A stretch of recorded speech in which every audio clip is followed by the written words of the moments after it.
in a recent interview with Chris Cuomo, Rosie revealing she made a secret return to the U.S. to see how hard it would be for her to get in and out of the country. She was very afraid. Take a listen. Well, you know, it's interesting, Chris. I was recently home for 2 weeks, and I did not really tell anyone. I just went to see my family. I wanted to see how hard it would be for me to get in and out of the country.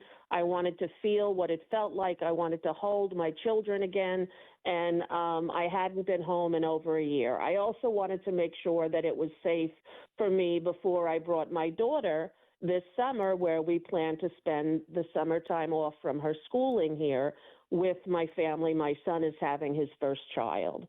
So we're very excited to be home. So I was in New York for the last 2 weeks, and I have to tell you, it feels like a very different country, a very different place to me. So let me get this straight. That's kind of revealing to me. She was so triggered by Donald Trump that she left her children behind and felt the need to flee to Ireland.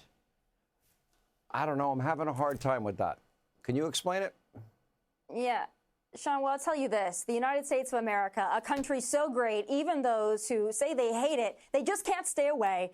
This country was just pulling her back in, maybe because it's the greatest country on the face of the earth. But I find it interesting that she went to New York City and said she doesn't recognize her country anymore. Well, I spend a lot of time in New York City due to the big weekend show, and I can tell you I don't recognize that part of my country either. But that's because it's being run almost exclusively by Democrats, including the communist Zoran Mamdani. There's snow everywhere with feces all over it. So you're right, Rosie. I don't recognize it either, but that's not President Trump's fault.